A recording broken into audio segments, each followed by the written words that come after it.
Welcome to Curiosolic, the show where we question the past and imagine the future, where we learn from people's story, from history's lessons, and unveil some of the dangers that lie ahead in the future. Today's guest is an ex-military member called Jim Hancock, who has spent 20 years in the U.S. Navy, beginning in 2002, working mainly as a cryptologist. He has gone on many special operations and has conducted over 100 combat operations in Afghanistan, Iraq, and the Philippines. He has also worked as a senior advisor on different technologies used in the military, such as unmanned objects, 5G, and artificial intelligence. Today, the conversation delves into many topics from the technologies used in the military, its impact on society, and wars that are currently going on in today's world. I think Jim had a pretty good stance on, the war in Ukraine. It's going to be interesting for you guys to see his perspective. I think it is a little more optimistic than what you might think. So yeah, I think you guys will like this one. So give it a watch and let us know what you think. Yeah, let us know. Thanks. Jim, what do I need to know about you that might have inspired a career in the military?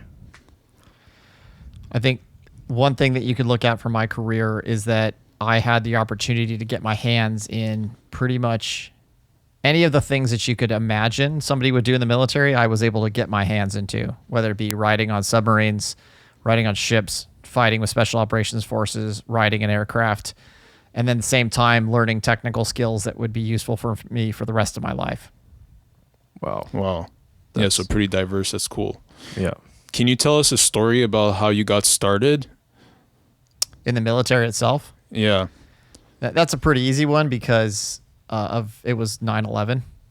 That it really came down to, it was a mixture of that and some other events that took place. When I was a kid, I always had like general interest in the military.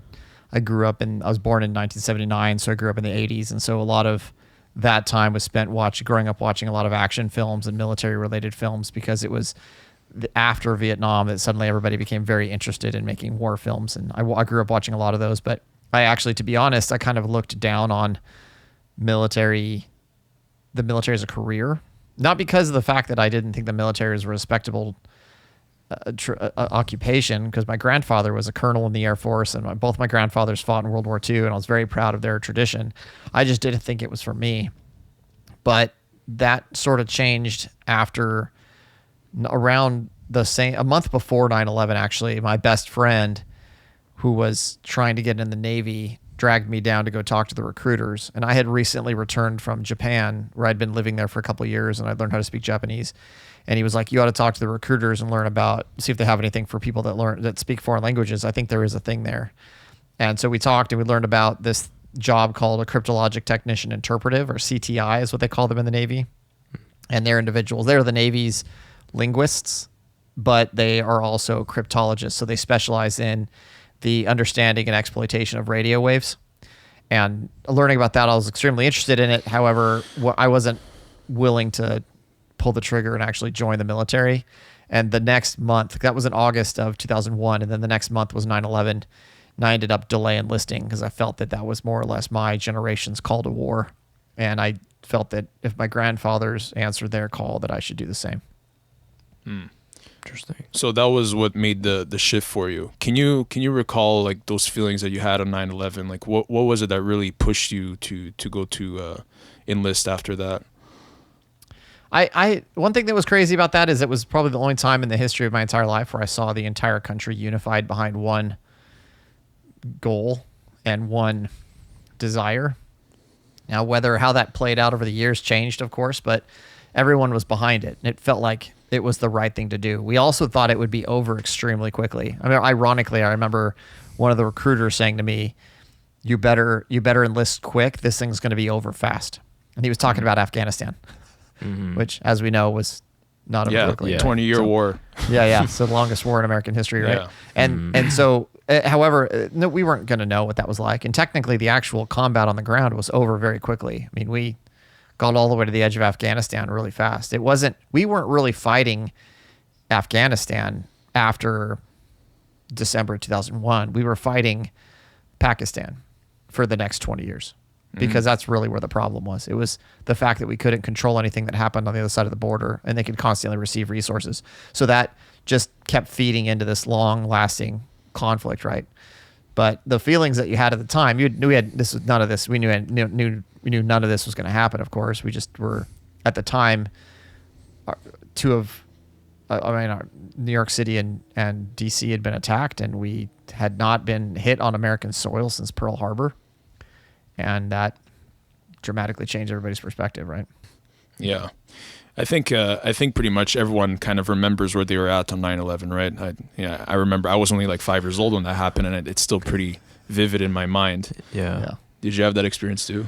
I mean, honestly, during that time, I don't remember much, to be honest. I mean, like very vaguely, but I mean, just watching back and just seeing like the history of it, it's just the world stood still. It was a very impactful day, and definitely can see how that did influence you and motivate you to join the army. So yeah, interesting story. So, is there like a moment where you think that where did the technology come in all this? Like, how did you get interested in, you said cryptology and all these other aspects in your career? Mm-hmm. So as a cryptologist, you have to interact with state of the art and understand modern telecommunications. And so everything that we did revolved around interacting and using specialized equipment. Initially, the bulk of what I did was just on a computer, right? And listening to communications in a foreign language. How you got those communications was sensitive, of course, but that's what you did initially. But as a cryptologist, you had to understand how radio waves work. So everything from how Wi-Fi works on a computer through to cellular communications, all the way through to Bluetooth, and all of those things you basically were in your domain. Now, whether or not some people dug into them is a different conversation, and there are different flavors of cryptologist. But as a linguist, I was interested in the foreign language part initially, but then I learned about a program where, as a cryptologist, I could screen and embed with the special operations community as a part of their platoons and operators. And so I ended up screening for that program and getting accepted. So from end of 2008, the end of 2007 all the way through until I retired in 2022. That was the community that I operated with. And that was where I had to, so it was more of learning modern technology and more advanced technology, how to use it, how to take advantage of it, how to use it to find your objectives or what you were looking for. And then later on, that evolved into us recognizing the fact that the traditional government military acquisition process for keeping up with technology wasn't quite meeting our needs for a lot of the problems that we were going after. And so we established this one quick, rapid prototyping cell where we would work with disruptive and new technologies and startups to develop new capabilities. However, our main focus wasn't on acquisition of new technology. It was more or less on learning how the technology worked so that we could move quickly with it, so that we could teach the process which direction they needed to go in and then execute on that. And that started us down a path of working on things like robotic systems like drones, small like quadcopters, like small drones, like hobbyist grade, but recognizing that there is an entire opportunity there to deliver and create a complete new different types of capabilities. At that same time, we were dealing with Syria and ISIS and the combat there in Iraq. And we were dealing with what is you're now seeing proliferating dramatically in Ukraine, where you have individuals that are using these hobby grade capabilities to deliver massive effects on the battlefield, to destroy tanks and things like that, just off of something as simple as just a quadcopter they bought online. And those were all things that we were playing with about 7 or 8 years ago to try and determine the best way to employ those. And that element of, I wouldn't say curiosity, but that motivation for us to learn that new tech and to chase new things led to a lot of disruptive capability development, the biggest of which being we helped put the first artificial intelligent drone in combat. That was in 2018. Interesting. Yeah, so can you kind of give a breakdown of what are the different ranks and groups in the military? Where were you kind of situated in all this? So I know you said you worked with the special operations, but so you're saying that you were mainly, you know, working behind the scenes on behind the computer and all that. Is that right? Initially. So okay. I went from being a more of an analyst who mainly worked with the collection and analysis of intelligence to doing what is called intelligence operations, where you are collecting and exploiting intelligence. So I went from being behind a desk to carrying a gun as part of the platoon. And so, and then I also was able to do that in a lot of other environments as well. And that's where I was saying, like, I got to be on subs and I got to be on planes and I got to be on pretty much any environment. I got to go play there and do different things. But if you're asking about rank, that's kind of a different element than specialization. Rank is, in the military, is broken between two major groups, and those are officers and enlisted. Enlisted are people that don't need a bachelor's degree. They don't need a commission, is what they call that in the military. And they can join straight out from high school, depending upon what they score. You have to take an armed forces qualification test, which helps you qualify for certain skills, certain communities. And then from there, you might have a supplemental test that you have to take. So for example, if in my community to become a cryptologist, I had to take what was called the Defense Language Aptitude Battery, which is a language test where they teach you a fake language and they see how fast you can learn the grammar patterns and the spoken word and determine it within a very short period of time. And then if you can, then that determines that you have an aptitude for learning foreign languages. And then you qualify for the Defense Language Institute, is where they teach all the people in the Navy, all the armed forces how to learn foreign languages. And we have other people from other countries that are trained there from foreign militaries as well. So it's a really interesting place. And so to qualify for that particular community though was very difficult. I would say they say that in the military, the top 3% score in one of two communities. One is nuclear technician, and the other is cryptologist. Those are the two most difficult, from as far as AFQT and supplemental testing from an intellectual level. Those are the most difficult courses to get into. Physically, of course, it is the special operations and SEAL community in the Navy to get into is the most difficult. But as far as the Navy, as far as AFQT is concerned, it's cryptology and nuclear. And I would say that we had probably about a 60% attrition rate for the students at our school. Wow. Of my original 20 in my class, only 8 of us graduated. Oof. Okay. So why do you think you were, able to pass those tests with, the background you have and all that? What do you think helped you? I like foreign languages, and I already spoke Japanese, so I had already spent a lot of time learning a foreign language, so the process of what you need to go through to learn it was easier for me. One thing that's interesting, though, is the fake language they made, you could tell was based off of Russian grammar patterns and more of European languages rather than on Asian languages, which use a completely different type of grammar and different type of syntactic processes.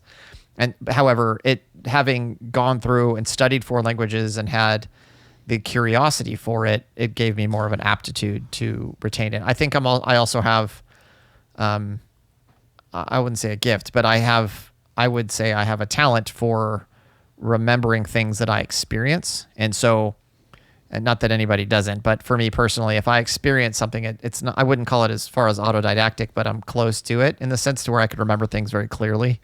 And that helped a lot with languages, especially if you're learning it on the street and talking to people. Like I can specifically remember where I learned certain words and the context that I learned them. And so recalling that was easy. So when I took the tests, it wasn't as hard.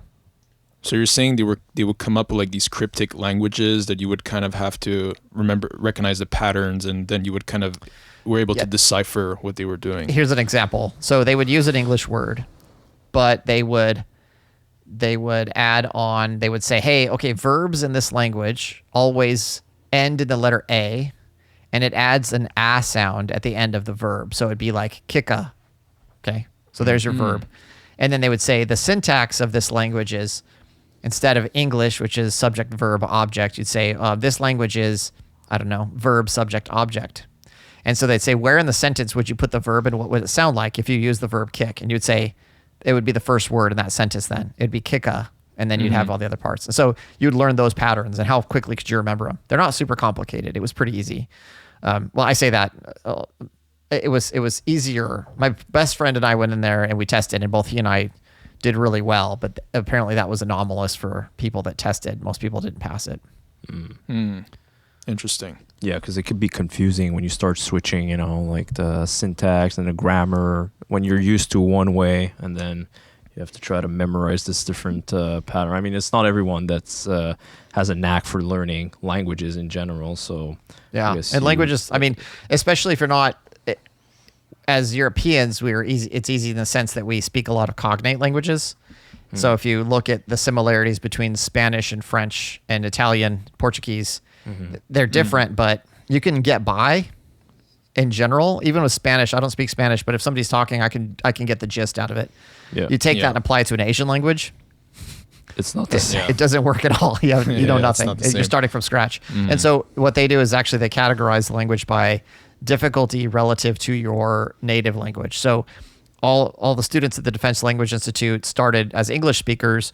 So category, what were considered like, I think it was like 1 languages, were all the cognate languages. So if you're learning German or Spanish, it was a 6-month course and it was considered a category 1 language. But then you got up into the more complicated languages like Russian and Farsi were considered, they were, I think, category 3, if I remember correctly. And then the category 3 languages take about a year. And then you had your category 4 languages, which were like Chinese and Korean and Arabic. Those take 16 months. That's what I ended up having to learn. I had to learn Korean. Okay, so you learned all those languages. I guess that obviously that served you well in, when you were in combat, right? Like, let's say learning Arabic, right? I'm sure that was useful. So I speak Japanese and Korean. And to be honest, when I got into working in special operations, I didn't use my languages at all anymore. All I did was the cryptology side of my job. Like I said, one side was languages. The other side was understanding radio waves. And so all I focused on was the radio wave side. Okay. Interesting. This because I'm not well versed in cryptology and all that, so it's not related to like cryptography by any chance, or it's not. So cryptography is the creation of encryption, right? Yeah. So here's an easy way of thinking about it. Communications is the ability to take a radio wave and send it from one group to another and have them understand what you're trying to communicate, right? Yeah. Electronic warfare is using radio waves to block, jam, or disrupt what is happening in the air. So that's like radar is one example, or jammers, which block people's radar, is electronic warfare. Cryptology is in between those two things. It's like, imagine if 2 people are trying to communicate.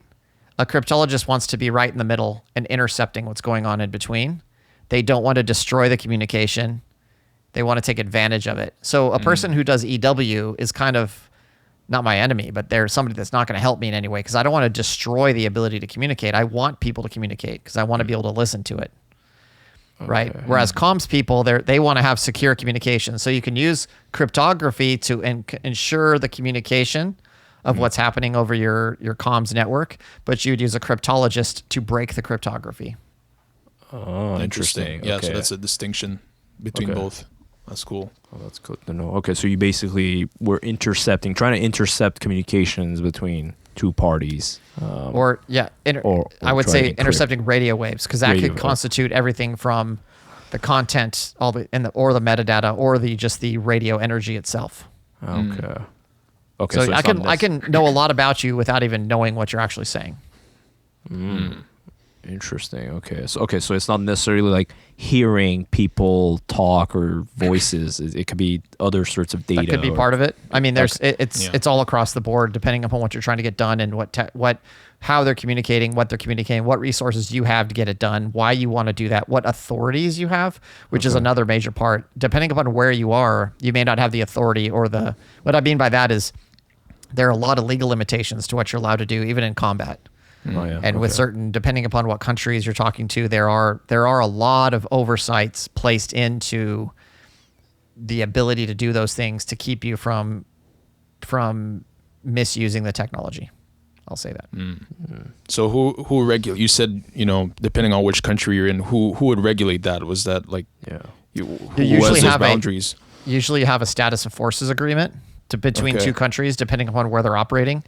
and then there are special relationships between certain countries, like the United States and Canada, for example, has a very special relationship. Like we share a lot of information with each other, and in a lot of cases, a lot of the rights that are given to American citizens are extended to Canadian citizens in certain cases.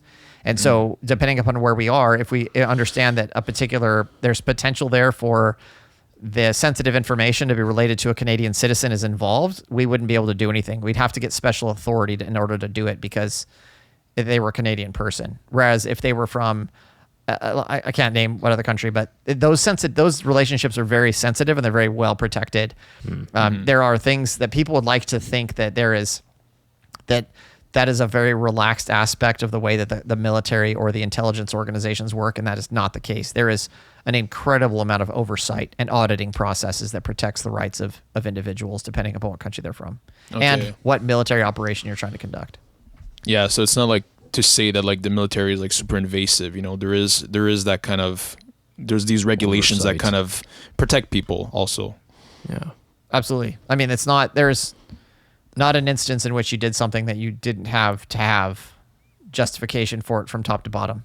You couldn't even request information, or you couldn't use certain tools unless you already had that authority approved in advance. And even when you're using it, it had to be justified. So you would have everything audited and second guessed all the time. And if you have any incidents, they remove your access. Okay, yeah. So it's very, regulated and, controlled. Incredibly regulated. Yeah. As much as conspiracy theorists want you to think that's not the case, it was painfully audited. Okay. Well, that's good. That's interesting to know. Yeah. That's good to know. Yeah. Yeah. Because sometimes people can think, because the military and the U.S. government is so strong that they can do whatever step, over the line. But there are, as you said, processes and regulation in place to keep people in check. Because, you can have some bad players and everything. And yeah. These are broad strokes, and there are exceptions, of course, and there are anomalous activities. But in general, the processes by which you are expected to follow and the rules by which you are operating are extremely strict. And the vast majority of everybody does everything they can to stay within those lines. That's good to know. Yeah. Yeah. So do you have any instances where some people, they try to, cross the line, or they do things they're not supposed to be doing? None that I can share. Okay. So I will say that there are cases in which I spoke up and I told certain individuals, I was like, what you're doing is gonna, it put me in a bad spot because I had senior officers trying to make bad decisions. And my job as the senior enlisted person was to tell them what they were doing was dumb. And I told them it was dumb and it wasn't a good idea, and that it might cost them their job. And that also, if they did that, I wouldn't physically be able to go in that room anymore because they would be violating all whatever rules there were. And then they told me I've had cases where they told me not to just ignore it, and later on that person got fired. So that was their decision. And so that's a different rank issue, but that was vague, and I would like to be more specific, but I can't. Yeah, I understand. You have some things you can't say and can't say. We get it. Yeah. So talking more about, the technology that you used in the military and your knowledge in general of those technologies, what has your experience in the military and the special forces taught about technologies and its impacts on like the society at large, So there's a couple things to realize about the special operations community versus the regular military. And that is, in certain respects, that community moves extremely quickly with new capabilities depending upon what they're trying to get done. There are other cases in which they are just as slow as the conventional military. And for a time, I would say up until just recently, you could pretty much expect that community to have the best of everything that you could possibly think of when it comes to that type of tech. I would say it's becoming less and less so, only because of the fact that since the year 2000, actually, let me go back a little farther. During World War II in the United States, you had a guy by the name of Vladimir Bush. And Vladimir Bush helped create a lot of the national laboratories in the United States that are used for the Department of Defense as well as the Department of Energy. And those different laboratories were the research beds for the creation of new capabilities and new technologies. The government, relied heavily upon those national laboratories to create disruptive technologies. And at the time, the bulk of the best computers and things like that were being built by groups like Bell Laboratories and IBM, and those were being funded by the government. Well, by the time 2000 rolled around, people were building semiconductors and small computer chips at extremely low cost. The price for technology had dropped for the average consumer by about 98%. Like the cost for buying a television set is in the 60s and 70s versus the year 2000 was literally a 98% difference. I mean, people could finally afford large televisions in their home, and you expected them all to be there by that point in time. Well, if you were to think of it like on a graph, and you were to think that technological growth, at that point in time, the national laboratories were above and faster than the commercial space. But by 2000, the commercial space started skyrocketing in its capabilities, and the national laboratories stayed on their existing trajectory. So outside of specific types of technologies that are military specific only, and when I say that, let's give it a dramatic example. Let's say nuclear technology. Nuclear technology in the commercial space was not going to pick up any faster than anything because it had to be regulated by the government. So it had to be built by the national laboratories or something supported by the national laboratories, like through the Department of Energy. Commercial space wasn't going to chase that down. However, when it came to home computers, cell phones, the general application of new technologies on the edge, those all started growing dramatically in the private level to the point to where they superseded most national laboratories. To the point now that the vast majority of the best technology is not built by the government. It's built by private industry. And certain groups are trying to adopt that industry, those capabilities as quickly as they can. And the communities that tend to have the easiest entry into it tend to be the special operations community, but not always. But in general, I would say that is the case. Okay. So, interesting. Yeah. So we do see, because I know that the military, especially kind of after World War II up until, the year 2000 had played a big role in emerging technologies, communication like cellular or the internet. I think, the military had a play in that too, like different networks. Yeah, ARPANET is what it was originally called. That was created by. Yeah. Then ARPA, then DARPA. Yeah. Yeah. So like that, like how huge the internet has been, right? But then you said after the 2000s, it's more the private industries that picked up those technologies. But so like if we compared, private industries versus like the technologies in military, would you say the military still detains some technologies that are more advanced than, what we would have, just in the civilian world? It really depends. It depends on specific. It depends what you're trying to do. In certain cases, I would say that it is easier to do things. Well, it depends upon what you're trying to get done and how secure it is. In certain environments, there is general military technology that is better. However, it's only better because of the fact that it's designed around a number of different protocols and ways you want to use it. So, for example, if I wanted to have a cell phone that I could dive with in the ocean, I can't take a commercial one off the shelf because it's not going to have the ingress protection, the IP protection that I need. I would have to create some other supplemental support for it, as well as batteries, as power. I'd have to be able to charge it and store it and maintain it. All of those things become military grade requirements that have to be supplemented. But to the average person, you now have this brick that they don't want to carry around because it's significantly larger than it was to begin with, because you've added on all these different functions for a specific use case. And that's really the difference is, think about the last time you needed to swim in the middle of the night with your cell phone in your pocket, to sneak up on something. If you've done that recently, I'd really like to know. But, no, that didn't happen.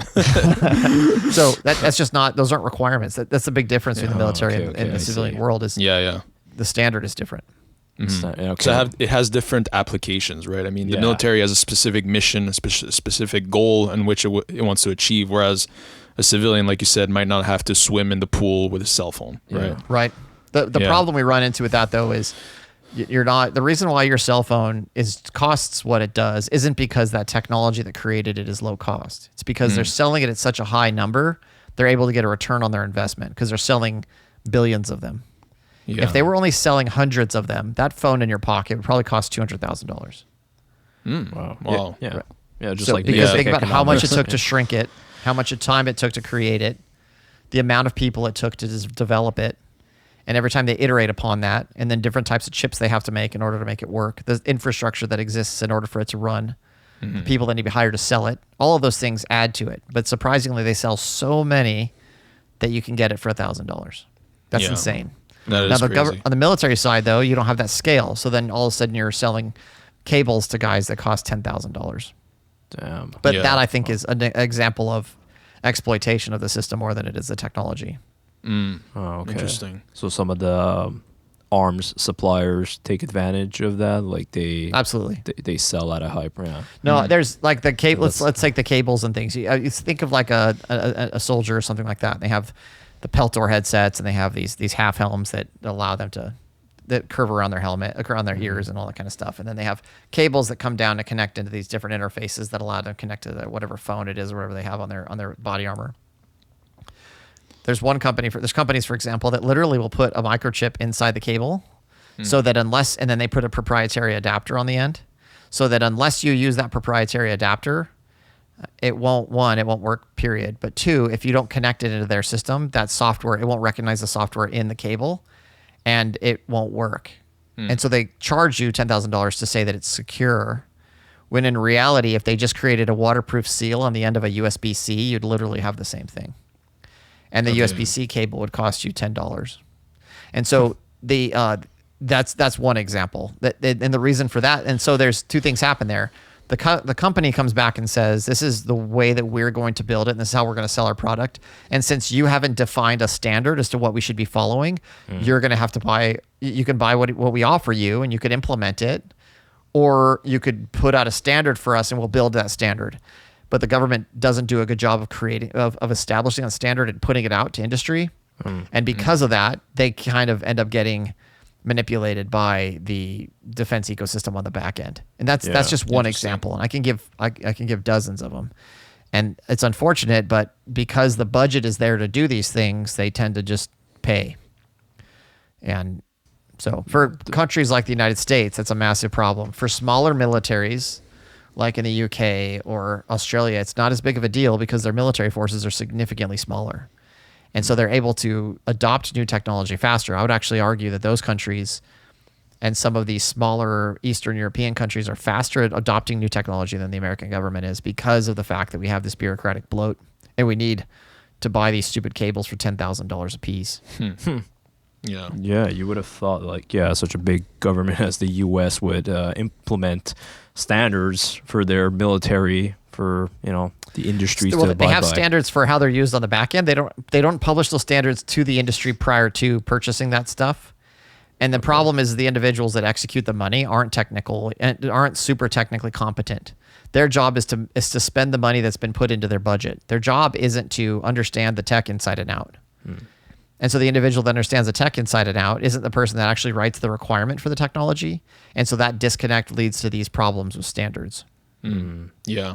I used to work in IT, and, I saw that just in business, right? That sometimes, like a lot of recommendations come from the non-technical folks, whereas like a recommendation should have come from someone more technical to understand really what's going on. There's the aspect of user experience that is an important part of it. However, this has nothing to do with user experience. This has everything to do with what is the government saying is the baseline standard for how we want to run it. Usually in industry, they default to organizations like the IEEE. And the IEEE says, if you're going to be operating on Bluetooth, you're going to be using this frequency. Here are the accepted encryption protocols for whether it be RSA or whatever token-based encryption you're going to be doing. And then they just publish it. You can create your own, you can manipulate whatever on the back end. However, if you're going to be selling and working in different markets, you have to abide by certain standards to an extent, because organizations like the United States, we have the FCC that manages our radio frequency spectrum as well as certain technology. You're not allowed to emit radio waves outside of your allotted frequency. And so in order to abide by that, you basically have to build based on the IEEE standard. Interesting. Yeah, so just to go on a little tangent, I know you mentioned that you worked in submarines, right? What are your thoughts on the OceanGate submarine that kind of went missing, and that whole ordeal that happened with that company? So I've only done some study on that. I haven't dug too much into it. I do know that the original carbon fiber design that they had actually put bolts into it, which compromised the integrity of the overall hull of the submarine. And I think it was just a perfect example of extreme hubris, in the sense that there were the arrogance of the individuals to think that they could play in a space with that much danger and ignore the fact the individuals that they had initially that were advising them were extremely knowledgeable in that space, and they removed them from the input process. And if whether they did that because of an ego thing, or they did it because of budget, or they did it because of narrative, all of those things are irrelevant from why you should be doing something in that particular space. Safety should be paramount, especially if you're interacting with humans. Like if you look at the way that SpaceX is working with managing space flight with people on board, and you look at the standards by which they are abiding, which are basically probably in certain cases just as strict or stricter than NASA, why were somebody that's going to the bottom of the ocean not doing the same thing? Yeah. They say that, they do say that like visiting the bottom of the ocean could be almost, just as dangerous as going to space or whatever. It is super dangerous. Yeah, absolutely. Just the pressure. The pressure of it alone, right? So there's so many things that have to be working appropriately. Why would you cut corners? That is not the time to be cutting corners. Yeah, exactly. Especially when, your ticket to buy in is $250,000, Oh my goodness. Yeah. Well, and so you got to realize, okay, so let's go back to that scale conversation. Those tickets were $250,000, but that person probably had to put in, if he was doing that job correctly to build that capability out correctly, he probably had to put in $1 billion. Easy. Oh, $1 billion. If he was doing it correctly, he would need, I don't know what the VC investment was on the back end of that, but the reason they weren't going to recoup their initial funds with all those tickets they were getting from those people. That was a low end for what they were actually paying. Like you could sit there and say, yeah, once they tried to scale that out and make it bigger, then it's fine. But those people were literally guinea pigs as part of a proof of concept. And then they died because of it. Yeah. Absolutely. Unfortunately. If you look at the way that it was designed, how the size of it, how they had to sit in there, the actual experience they were gaining, it wasn't worth it. You were looking through this little tiny porthole, if that, or through a camera. That's literally the same as watching that environment through a remote operating vehicle or an ROV on a tether. It's the same thing. There was no point in doing it the way they did it. Yeah. And I heard like to control the ship, it was like a Logitech controller. Video game something. Controller, which was it was a terrible controller. Cost like less than $100. Like why would you? That is so Why wild, would you cut corners on that? You're trying to make it easy, but you're okay. So here are the things that you don't do in technology at once. First of all, you don't develop the initial capability at once. You don't develop the initial capability at the same time that you scale that capability, at the same time that you integrate that technology with something else, at the same time that you try to mass produce it or try to sell it or productize it. You have to do each one of those things in its own time, in its own way. And you can come back in. The only reason why you would want to do that is because you're trying to make it user-friendly. But being user-friendly doesn't mean you cut corners. It means you make it user-friendly. Those are two things don't mean the same thing in this particular instance. And what he was just basically doing is going, well, it should be able to interact with any general controller. But if you've ever manipulated controls in an environment outside, if you've ever flown a drone and you've messed with the controls on an Xbox versus the controls on, let's say, a Team Black Sheep controller, which are really good high-end FPV controls that you use on a drone, the throw and the process and the play that you get on those toggles and those controls is very, very different. And you don't want to be driving it with your thumb. You actually pinch it if you're a better pilot. Yeah, I've seen that. Because you have very, very minute control that you want to be able to have, because you have that 6 degrees of freedom manipulation as you fly. And fly is the term that they use for when you drive submarines too. You're flying. And you're interacting in that space. You need to have that fine motor function. And they literally defaulted to being like, we don't need the fine motor function because the system will operate more efficiently, which implies that you're relying really heavily on an extremely capable system. So once again, this goes back to all these different layers that could have been broken down as to being, they could have done more efficiently. They should have had hundreds of flights before they ever put people in there. Yeah. And I'm not saying that they should have had it in simulation. They should have had a digital twin that operates the exact same way, that compensates and identifies all the different ways in which you've done it. They should have had a synthetic environment that totally manipulates the physics associated with it. Yes. And then this is how any company does these things nowadays, if they're doing it correctly. And then from there, you can be built. Your hardware needs to be efficiently tested at scale, over time, ever before you put a person in there. Yeah, with a dummy or something. Yeah. So it was dumb in the sense that they went too quickly, and it was dumb on the people's part to not do due diligence, to think that this company was gonna not put them at risk. Yeah. So I know before, we were comparing how, some technologies in the military, how they compare to like more like private companies that create their own technology. I feel like in this case, in the military, this would not fly, right? I mean, jeopardizing people's lives like OceanGate basically did. I don't think that would not fly in the military, especially in the submarine community. Yeah. No way. Right. That is, I mean, they are critical to a fault in that community for when it comes to safety. They will have to. The submarine community actually is kind of a pain about it, especially if you're like, they won't allow certain types of batteries, period, anywhere near a submarine. And even though the batteries in general are used by everybody, they're like, they will not jeopardize the risk of the actual craft because you have something caught fire. But that's also because all our submarines have nuclear reactors on them. So another thing to keep in mind with that is, initially the United States started developing nuclear programs. It was run by the Army, and they started having a number of incidents. And then they basically fired the Army, and they put the nuclear programs, not the missile programs, I'm talking about like nuclear energy when it comes to like reactors and things like that. They put it in the hands of the Navy. And since that time, there's been 0 incidents. They've never had an incident with it because of their safety protocols. Wow. Okay, so the Navy is pretty damn strict about, what they do with their technologies. Well, the submarine's worth $2 billion. You're not going to make, and you've got 100 people on there. You're so not if it's 100 people, wow. Yeah. What are the size of these submarines? Do you know? Like, how big do these get? Whatever class it is, the answer is it's tight. Oh, it's tight. It's not luxurious. It's not. You're not. A lot of times you're doing what's called hot racking, which means during your 12-hour shift that somebody is sleeping inside your rack, and then when it's time for you to get off work, they get out of their rack to start their shift, and then you can lay in the rack. So there's always someone in the rack because there's not enough for people to have an empty space when they're not working.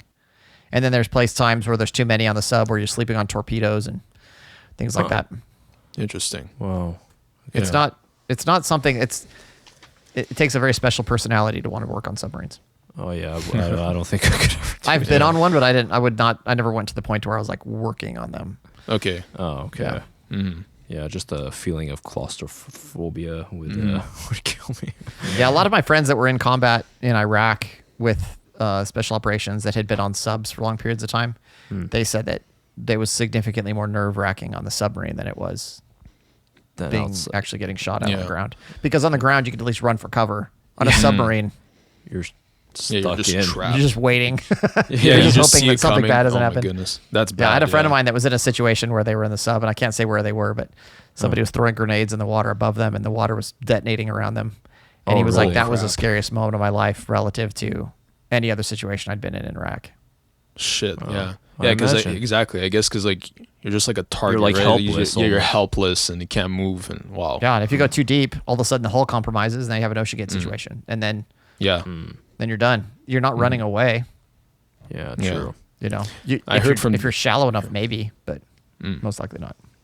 Yeah, I heard in the OceanGate submarine they just had like a small window also to like see the shipwreck of the Titanic, right? Like, and I think it was by the bathroom, or like where they would go to the bathroom. Essentially, it was just a little tiny window that they would be able to look through, and there was the Titanic.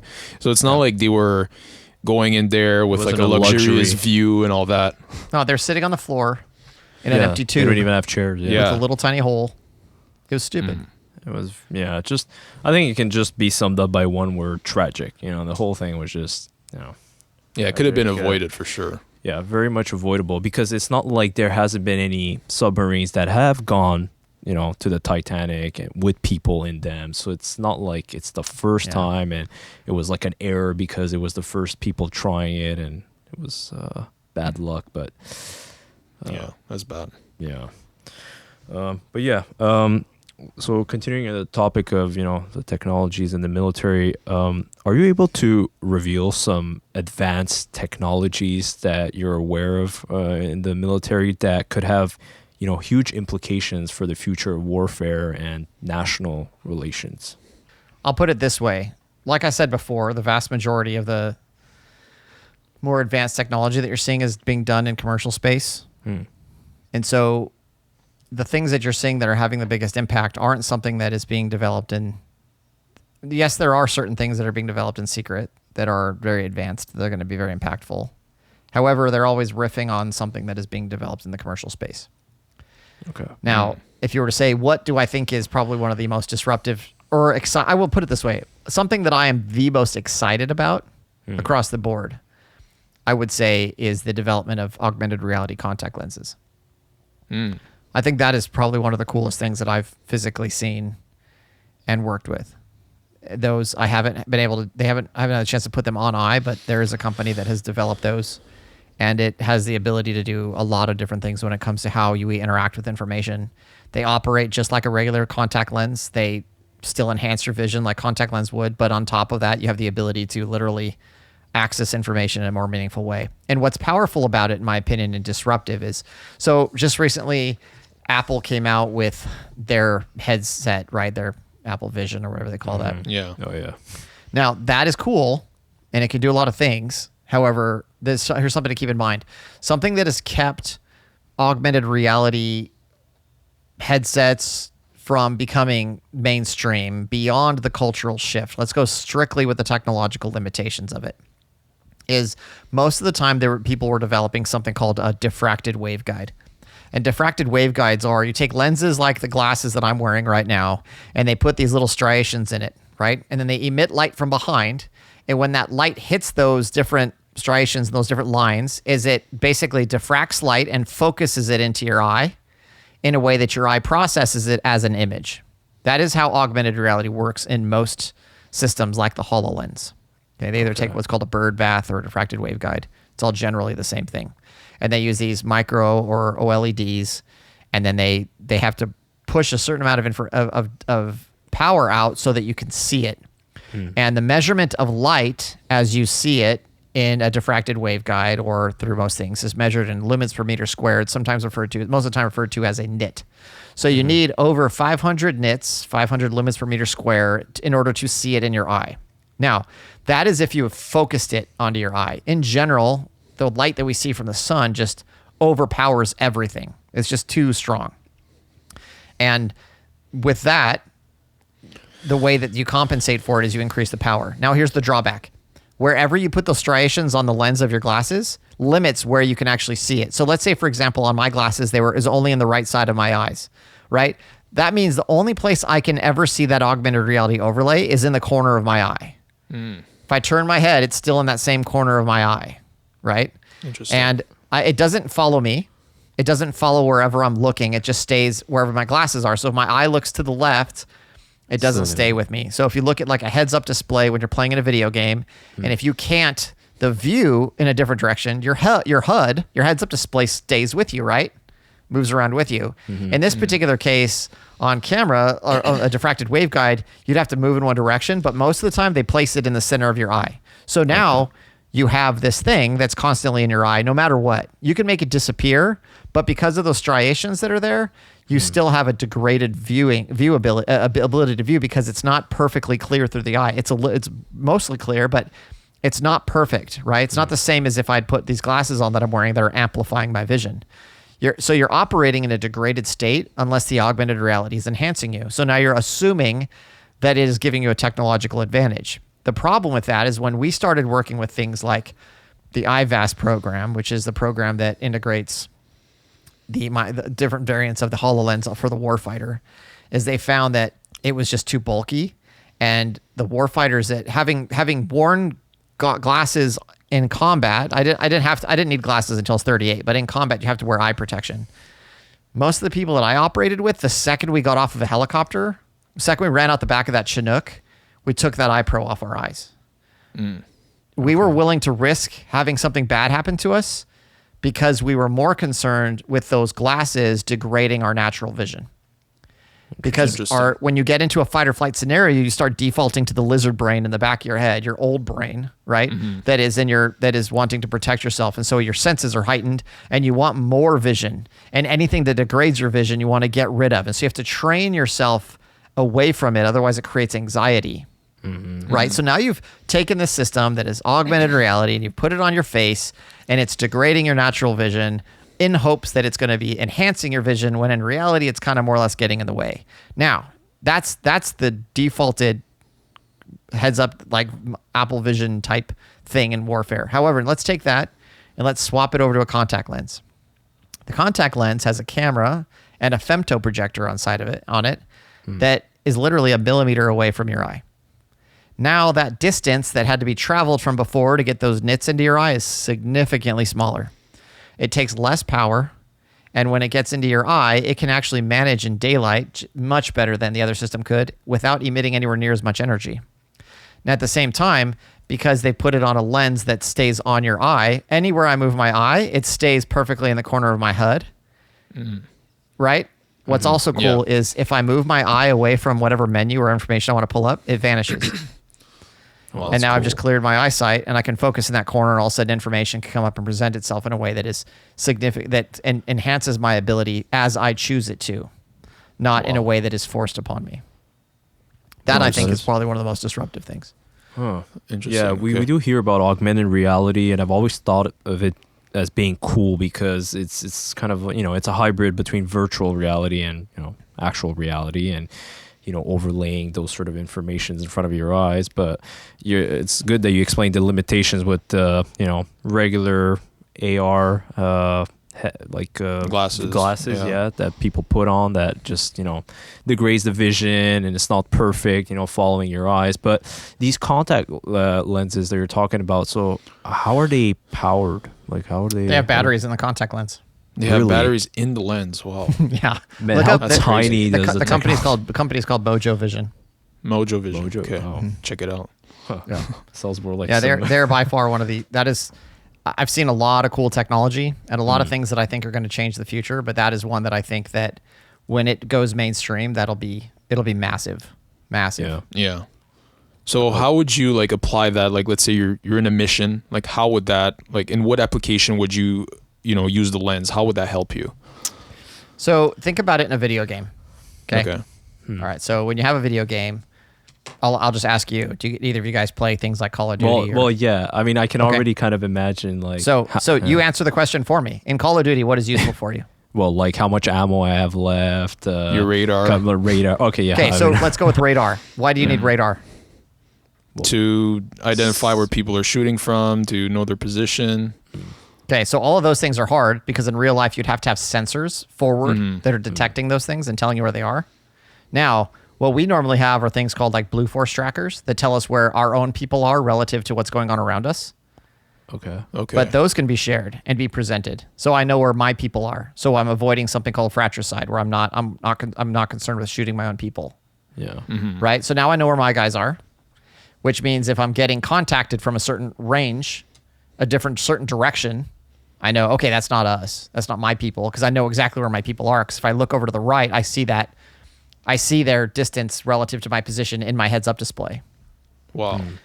Right? Oh, before I'd have to look at my phone to see where they are on the map. Oh, okay. I don't have to do that anymore. I can just look and see where they are and then turn my head, and all of a sudden that tracker of saying, let's say I wanted to have that on to show where they were, it wouldn't be there anymore. So now I know generally that where the threat's coming from. I could have a compass on there so I know my relative bearing if I'm trying to lead a group of people somewhere. If I'm trying to send predetermined messages to say where we were, because I don't want to talk on the radio because I'm trying to be quiet, I can send messages through the contact lens by looking at a menu and drawing down predetermined text through the menu. Oh, really? Wow. So those are all things that can be very easily done. Very easily. It's just you need an interface in order to ingest it. Okay. Yeah, that's what I wonder. Like, how do you? So, is it with like eye movements that you control all of that, like bringing stuff in, taking stuff out? All of that exists in things like the Oculus, right? When you're playing VR games, it tracks your eye. It's literally the same concept, except instead of it being a camera on the outside on your heads-up display looking at your eye, it's literally the camera on the contact lens looking at your eye. Oh, super interesting. Yeah. Wow. Okay. Yeah, that is pretty cool. Definitely. Yeah. So you think? So this is you said it's the company Mojo, right? That's doing this. Yeah, Mojo's. There's some other companies that have tried. and they didn't get very far. Mojo is probably the most advanced. I haven't seen any other ones out there that have come close. There was like Samsung was trying for a while, Apple was trying for a while, but if I were to say that people should, I don't know if there's anybody that I could tout that I say this is a disruptive technology for the future that needs to be backed, I would say it's them. Well, so this is a private company, right? So it's both for like just civilians. Once I said it's commercial technology. Yeah. Okay. Yeah. Okay. That's crazy. So one day we could maybe, yeah. I presume when it comes out, it might be expensive, but for sure. Probably disrupt a lot. Once again, it's scalability. If it becomes something that everybody wants, or they want the ability to be enhanced by that, then instead of there's certain, it depends upon who it'll be niche at first, of course. Yeah. But as it enhances and the capability increases, it will become just an Apple phone. And then other companies, third parties, will build apps that fit into it that enhance the capability. They just need an application programming interface or API that allows them to enhance the capabilities. Does it have recording capabilities? It's a camera. Oh, So- okay. So I guess you Yeah. So and then you can does. connect. It connects. It has a radio in it, so you can connect it to Wi-Fi or Wow. Bluetooth. it's almost So like you can be running the stuff off It's like of a your phone in phone. your eye. Yeah. Yeah, and so all the stuff it's all FDA approved. They had last year they put the contact lens on eye on their CEO, and that was like a really big deal for them, obviously, because they are finally on eye. There's some things that they need to do still, but yeah, it's incredibly disruptive. I can't say all the specific things that they can do, but that there are different ways in which you could pull information. But the easiest one, the nice thing about all that is we're also used to playing video games. We're used to those heads-up displays. And we're used to it. And then and then if you look at like a Quest, like an Oculus Quest or whatever, those things are basically doing the general concepts already in the metaverse. It's just the difference is going to be you're going to be able to translate that from VR space to AR. Exciting. Yeah. Can't Yeah, wait it to is see exciting stuff. What we develop. Yeah. So more about technology regarding AI. Because there's a lot of talk this year about AI, but how advanced is AI in the military right now? Which AI? Which AI? It's a pretty broad question. Which? Yeah, so let's compare, like, for example, like these chat bots, for example. Do you guys use any type of, chat bots in the military, or do you have any? So I would say that the adoption of AI in the military is not nearly as fast as it should be. And that's because large language models require access to the internet. And the vast majority of times when you're conducting operations, you don't have access to the internet. Also, you're operating on a secure network that doesn't connect to the open internet. So you have to do what's called on-prem processing. On-prem just means not connected to the internet. So for example, you take your phone, turn off Wi-Fi, turn off all the communications. Whatever your phone is able to do by itself, that's on-prem. And so think about that's how military personnel have to be able to operate in extreme environments. They have no way of communicating to the internet on the back end. So there's edge, that's referred to as edge processing. Then there's local. So that's, let's say you have a forward operating base where military personnel are located, and then you have individuals out in the field conducting missions. The communication between the people in the field and the base is local communication. And then if that local area at that base is then connected to the internet writ large, that's global connection. So you need to be able to connect at a global, local, and edge level. But the vast majority of operations in the military are done on the edge. And so for special operations especially. But if you're dealing with something like the Navy, for example, even then they have limited communications back because they are trying to decrease their electromagnetic signature, so they don't want to be emitting massive amounts of energy, which is what you would need in order to maintain good connection to the internet, right? And then if you add on the fact that those are extremely secure networks, it makes it harder for you to use something like an OpenAI chatbot on a large language model because of the fact that you can't access the servers and the GPUs that are processing it. A lot of people don't realize that. In order for you to do a query on ChatGPT, it has to be able to access a server somewhere full of GPUs. It has to. It's not operating on your computer. It's somewhere else. And it costs them money in overhead. And initially, they were losing a lot of money because the fact that the queries people were running were just crushing those servers. Yeah. But they had already received billions of dollars from Microsoft and other orgs, so they were okay with that. But so the AI that I used to work with more, I have worked with natural language processing based AI. I worked a lot with AI for autonomous robotic systems, and that's a very different type of artificial intelligence. Mm-hmm. Yeah, that's what I wanted to ask next. Yeah, like regarding like robots or automated systems, anything that assists in combat. Here's my assessment of the situation. You should not be worried about a robotic takeover anytime soon. You should not be worried about Terminator machines anytime soon. You should be significantly more concerned with large language models and OpenAI type ChatGPT type capabilities long before you should ever be worried about a robot shooting you. That is not going to be a concern. And I only say that because the ability of... Okay, so are you familiar with the term agent when it comes to AI? I am not. Not really. So an AI agent is when you have a large language model based transformer, like that's what GPT stands for. It's a transformer. You have one of those systems, and it's able to make multiple successive decisions in order to create a result. The perfect example of an autonomous agent operating was at the most recent iteration of South by Southwest. The CEO of OpenAI gave this presentation, and he was talking about how in ChatGPT 4 they had an individual that was running the chatbot, and I think you've heard the story, but I'm just going to replay the story really quick just to give context. Okay. And he's like, all right, I need to get past one of those CAPTCHA messages. So he asked, are you familiar with the story?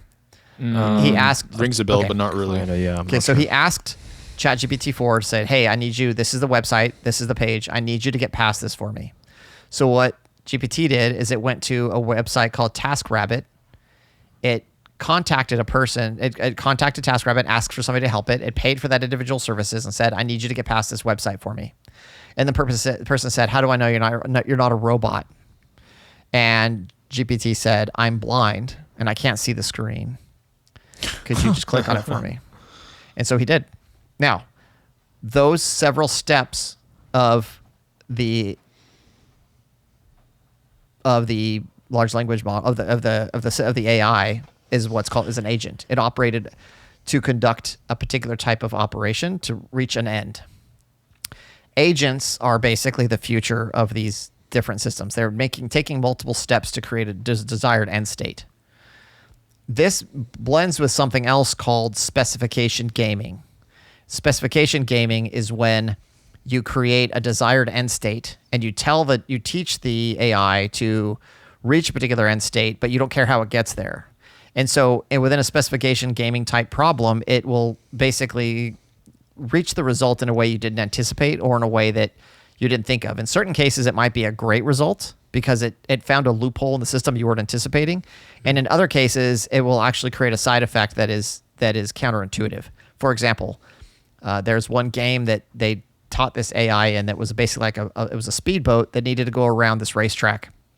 And as it went around the racetrack, it could win one of two ways. It would either win by going around the fastest or by winning the most tokens that they collect as they go around the race. Well, what it realized immediately was that the refresh rate of the tokens that would appear was faster than it would take for it to go all the way around the track. So the boat sat at the start point and then just went in circles right at the very beginning and waited for the tokens to appear and then just collected tokens.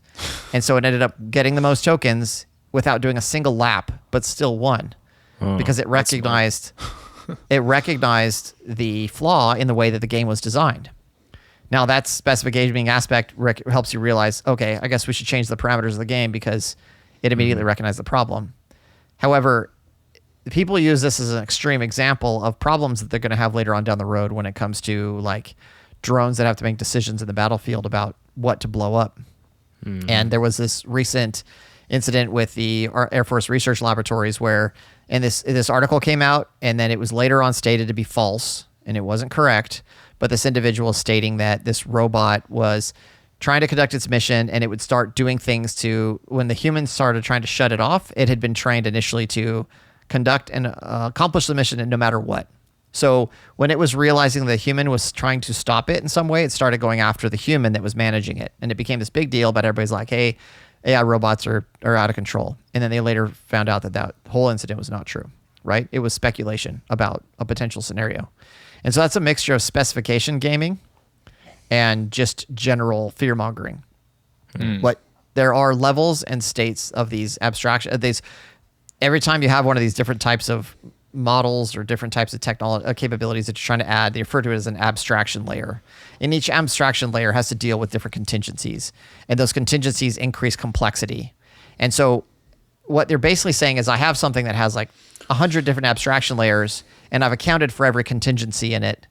And then it's going to result in the exact desired end state every single time I want it to. And the answer is just it's not. Most of the time it's going to collapse. And that's what ends up happening a lot of these times when they try to implement robots. They just end up crashing a lot. And so they have to constantly be learning. And because of the fact that AI needs data to learn and create better models, the only way it can learn is if you give it a whole bunch of data. And these robots only have so much information they can gather by the operations that they're doing. So they can only learn at so fast a speed. Whereas these large language models have trillions, they have hundreds of petabytes of data that they could be pulling from. More than that, it's like, I forgot exactly the amount that it is, but they have a massive amount of data that they can be pulling from to create their models. The problem is once it creates that model, the neural network itself, they refer to as a black box because they don't really know how it's prioritizing what model it's using and why. And so because they don't know that, it ends up creating these anomalous behaviors that they sometimes refer to as hallucinations or confabulations, or I forgot the other term that they like to use nowadays, but it is instead of hallucinations, but because hallucinating isn't technically semantically correct. Yeah. But it is effectively hallucinating. And so from a human perspective, when we hear it, we like to anthropomorphize the robot response and think that it's human-like, when in reality, that's just us processing what it's outputting. Think of AI like a Play-Doh extruder. You shove it in the top, and then you squeeze it, and something comes out the back end, right? That's what AI is doing, is you take input and say, here's my prompt. I want you to do this one thing. You shove it in, and then it takes the model that it had from before, that black box, and then it just squeezes out a result. And now you can say, I want you to remember that and create a loop and have it keep feeding back every single time I add information. At no point in time does that black box become aware of its own existence. Is it able to do anything more than what you've asked it to? It can make several steps. It can get more complicated in whatever it's trying to do. But if there's the limitations on where it's bound, in general, it's going to be pretty fixed. There's other philosophical conversations to say later on down the road it'll become aware of itself and all these different things. We're not there. We're not even close to being there. And to be honest, what we're running into next is going to be mainly just lawsuits on people's proprietary information being used to create these models. And you're seeing it with the SAG-AFTRA strikes in the United States when it comes to all of Hollywood. All of those things are just a long-term problem that we're going to have to figure out from a policy standpoint and from a legal standpoint within each country, because this whole problem is extremely messy. Yeah, that's a good explanation. And I think you did well to give your thought on if AI would ever become self-aware or not. And then based on what you said, you don't think that in the near future it would ever become self-aware. Yeah, not in the way that we think, right? I don't think the concern is AI becoming sentient. The concern is humans misusing the power of AI. Humans, I think, in general, are the biggest problem with AI, because an example that was I saw this on LinkedIn today. So it's an example of they use Midjourney to create images of what a model thinks certain people would look like, and it's going to create a stereotypical image of what those people represent. And then it starts reinforcing these different types of stereotypes, saying, okay, well, the ideal individual from this country would have this color skin or do this. And so then people start saying, well, that's because of these other, the model has been created based upon these pre-existing, whether it be prejudice or these existing stereotypes in society. And you can blame the AI, but the AI is being created off of the data that was fed to it, right? And if those are the predominant things that are being fed into it, then you should blame the individual who annotated all of it. And so there's another social element to it. The AI isn't wrong. It's the human that created it that's wrong. And if they don't know where the information is coming from to create the AI, we're now reinforcing these stereotypes in a way that is very negative to society. It's having an adverse effect on everything. And that's the kind of thing you're going to see more of, because there's another thing called model collapse. And model collapse is when AI basically cannibalizes itself. It's constantly pulling from the information that it has to create new content, but it needs new content in order to create a better and more efficient model. So it can annotate the desired end state, create a better model, and then create a better product for you. However, if we are using the AI to create new products and then feeding those products back into the AI, it's basically eating itself. And over time, those models are going to they're going to start degrading. It needs the creativity of humans in order to be more efficient. Yeah. Well, that's a good point there. Yeah, it's like it can only be so good as what we feed it, what we provide, and what we humans create with our own minds. Because the AI has a very long way to reach, the mind of a human, and the creativity that we have. I think at the end of the day, it's going to be humans that kill humans, right? I don't think the AI is going to turn on us anytime soon. Well, humans using the AI in a way that's adverse and that hurts us, right? I think a good example in this. So, like, I write fiction, and one of the books that I'm speculating is what happens when you start unleashing those autonomous agents against unwitting individuals in a disinformation campaign in a more efficient way. And that's really what's going to be the problem is I've been rereading the Carl Sagan, the Demon Haunted World. Mm-hmm. If you haven't read that book, it's a great book. It's from the 90s, but he's so spot on with everything he says in it. And one of the things he keeps talking about is how at the time, this was in the 90s, he was like, 95% of society is illiterate in science, in the sense they don't understand how science works, they don't understand the scientific principles, and they don't know how science is more efficient, is created more efficiently. Mm-hmm. And he equated that to the time in the United States when America still had slavery, and you looked at the literacy rate of slaves at that time was 95% were illiterate. And he was like, it's basically the exact same situation, that you have an entire society that doesn't understand how to learn and communicate with the other part of the society. And so now you're seeing things you've created with social media. Now I'm going a little bit of a tangent, but I think this is appropriate for this discussion. So when you look at social media, when we share information with each other, we share information in the form of factoids. We don't share truth. We share information to reinforce a worldview.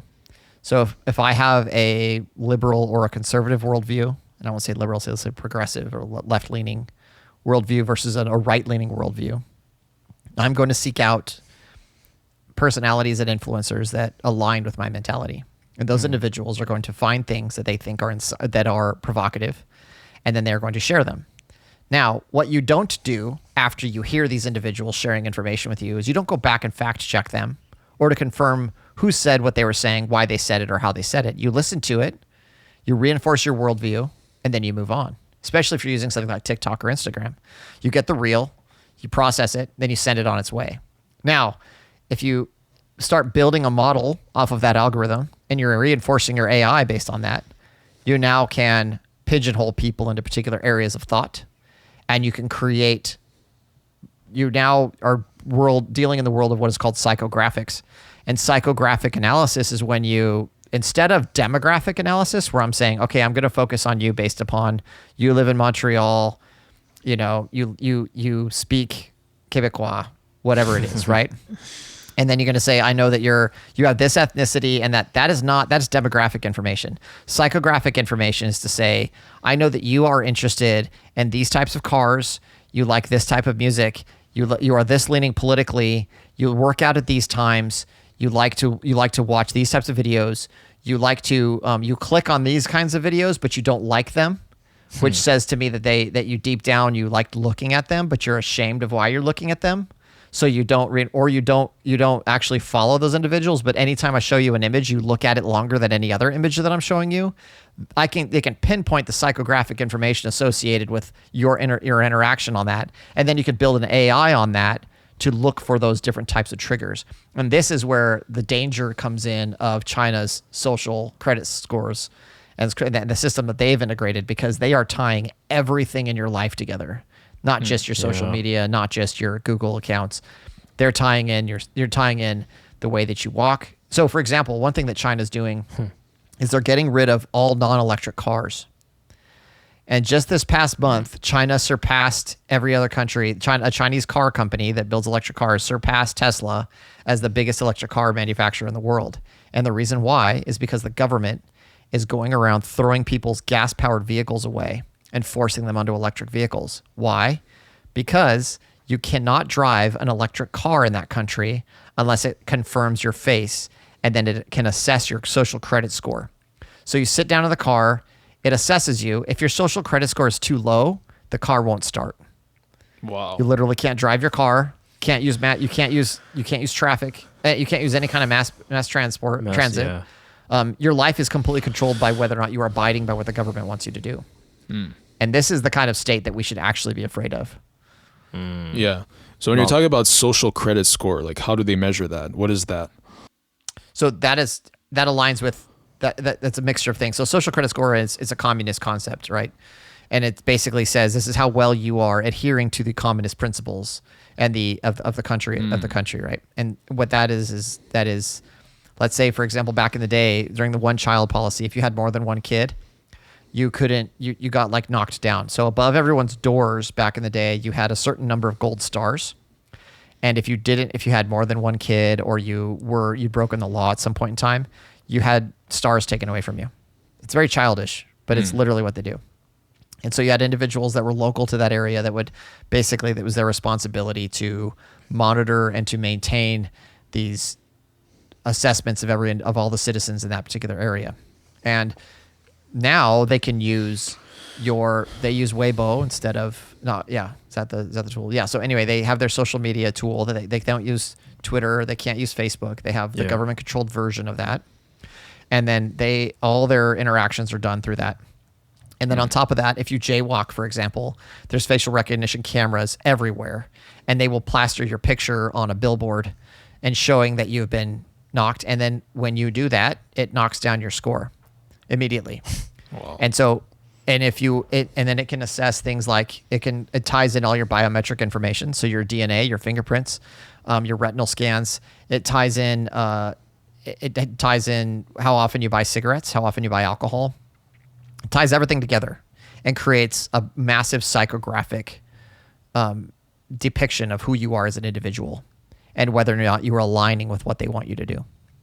And if any deviation to that, it triggers a response within the network. And most of the time that comes in the form of the decreasing your score, but that score effectively is everything. It literally is Big Brother. Yeah. It is 1984. It reminds me, like you just mentioned, an element in fiction that kind of portrays that image. But I don't know if you're familiar with the show Black Mirror. Oh yeah, yeah. So I know which episode you're talking about now. Yeah, so it reminds me of that, where in that episode there's like a girl that she wants to go to a wedding, I think, and like she gets like demoted every time she does something bad, and it's just super representative of what you just said. China is like a real life Black Mirror episode that's playing that's out, fucked. and completely Black Mirror. I knew, I'd heard about their social credit score. I didn't know to what extent it went. Like I knew about the if your social credit score was low, you couldn't take a plane or go on a train. But the car thing of them forcing you to drive electric cars just because they want to scan you and make sure you're allowed to drive. I mean, that's just that's wild, absurd. Yeah. And there's a lot of extreme versions of what's happening with that, and it's definitely something that we don't want to be leaning towards in any way whatsoever. That's why I'm way against TikTok, is because they are using TikTok to collect on people outside of their country. Yeah, I know at one point, TikTok was very contentious about, national security, and I think when, well, it's because they're owned by Tencent, who is partially owned by the government. Yeah. So TikTok can sit there all day long and say, no, we don't do these things, but it's just not true. There was a reporter recently who ended up who TikTok was basically going after because of the reporting that she was doing, because she was getting reports directly from a TikTok employee, and they're trying to find him by tracking her, literally physically where she was, and then trying to coordinate and identify what TikTok employee was meeting with her. Okay. And then TikTok came back and eventually was like, yeah, we admit that we did that and we won't do it ever again. But they can't determine what their parent company is doing with the data they have, because the parent company has every right to take every piece of information that comes out of that. And so, and then you have the different variants in China and on TikTok. If you're below the age of 14, the only information you're allowed to see is stuff about science or pro-Chinese imagery. Whereas the United States, about that, they will promote different things through their algorithm, and they don't care because they know ultimately that it's bad for their kids. So they throttle it Whereas the United States, they just crank it up as high as it'll go. And that, and in the West in general, they don't care. So there's one side of that to say, well, is the specific content that they're pushing part of a larger narrative for certain parts? And the answer is yes and no. The other main part is they just want to gather as much information as they possibly can, because they can take every one of those images and use it to train their computer vision models for faces. They can use it for behavior. They can use it for incidents. They can use it for response to particular incidents. They can correlate so much information with the metadata that is gathered from a tool like that. And then the privacy policy on it is garbage. Like they take so much information on that app. It's just it's completely reflective of what's happening at the rest of that country. And and that's the thing. I don't see any reason why the company should be trusted, since they are situated in a country that is almost like a dictatorship, at this point, where how they control their population and everything that happens in the businesses that operate in that country. So, yeah, I think different countries where TikTok is available, they should be more careful. Yeah. And didn't China restrict how much people are able to spend on TikTok every day? Yeah, they're only allowed to put on, depending on their age, they're only allowed to do it for a certain amount of time. Yeah. And then also, depending on how much time you spend on social media in general, affects your social credit score. Wow, that too, yeah. So the population has more of an incentive to be careful with those apps, Yeah, because they know everything that they're doing is controlled. Yeah. Yeah, because they know they're addicting those technologies, and it could influence people's mental health and whatever. But yet they're still trying to manipulate people into using them almost. Yeah, it's weird. Yeah, definitely. No, yeah, crazy stuff. I also did want to talk to you about another topic here, kind of related to the U.S. government and military. Have you heard about recent news about the UFO UAP sightings with the whole whistleblowers, and they had a congressional hearing about this, where where they even said that they had recovered apparent biological matters that weren't related to humans. What are your thoughts on that? And do you think, this should be taken seriously, since in the past we've had so many, claims of UFO sightings, and we still do, and there's never any conclusive evidence. So, but right now, do you think there's something major going on, and is the U.S. government hiding? So, prior 1990s, me would have been super amped about this whole thing. Would have been overjoyed. I used to go to UFO conventions when I was in high school with my brother, where they would have people that'd be like, this thing was implanted in my butt, and then they'd show you this computer chip, and I was excited, oh my gosh, it's got to be real. And I was watching Fire in the Sky with that guy, what was his name, Travis or whatever, Travis, I forgot his last name, in Snowflake, Arizona, where he got abducted, and I was like, this stuff's real. But life has made me a skeptic, and my time in the military has taught me that I've had access to a lot of very sensitive things. And I'm sure that there's lots of things that can be hidden in those particular spaces. And the biggest thing I can say is I'm not even going to speculate, because I don't know. I wish I could. I wish I could give you a better answer than that. I think everybody wants to be like, what's your take? And then I can come up with some crazy wild theory. However, I will say this. I will say I don't know what some of those things they're seeing are. However, if I were to put it in perspective of an advanced species that had the ability to travel from another planet to this Earth, why would they be doing what they're doing with those particular craft? Every time they're flying, they're doing nothing useful. You're just hovering. They're dinking around, just flying back and forth for no apparent reason. It's just, it doesn't make any logical sense. They're not gathering it. If they're gathering data, why purpose? Are they doing it in those places that they're doing it? And why are they doing it so sloppily? They're horrible at it. They're not doing it in a way that makes any sense. Part of me is joking. I said this to my friend one time. I was like, I bet it's the teenagers that escaped with the toys, and they're playing around to tool with the stupid humans because they can. Yeah. And they're making us. They just want to watch us freak out. And because in reality, any species that would be able to travel all the way to this planet would view us as ants. Yeah, we would be nothing to them. Puny little Yeah. Do you think aliens would find us interesting, or do you think they would be like, what are these stupid humans? We don't even want Depends to when you visit ask. them. If you ask Michio Kaku in one of his, I listened to him in yeah. a podcast at one point in time. He was like, they would most likely, if they discovered that we existed, they would come here to harvest us. Now, not us, but our resources and all the things. There are, of course, there are probably the likelihood of them coming to study us is just as much as it is to come and destroy us. And so he was like, why are we pushing information into space to try and let everybody know where we are? We're just inviting that kind of thing to happen. Whereas this other dude who's working for SETI, the Search for Extraterrestrial Intelligence, and I'm from New Mexico. I've been to the Very Large Array near Socorro, New Mexico. I was super excited when I read the book Cosmos, and I was like, wow, we're going to study radio waves and learn about alien life. I wish that I could give you a better answer than what those individuals are saying. Those pilots have seen some interesting things. I don't know about the non-human matter that or biological matter that they have locked up someplace. I'd love it for it to be real. At the same time, I don't see the point of hiding it the way that they've been hiding it. Unless the only reason why you would hide something like that is if you're like convinced that it would cause our society to collapse because there's an imminent threat, or because it is something of such profound scientific advancement that it would dramatically change the way that our society operates. But if that were the case and we were able to reverse engineer it, we would have been doing that. But I would think also that we'd be advancing much faster than we are right now, and we really just aren't.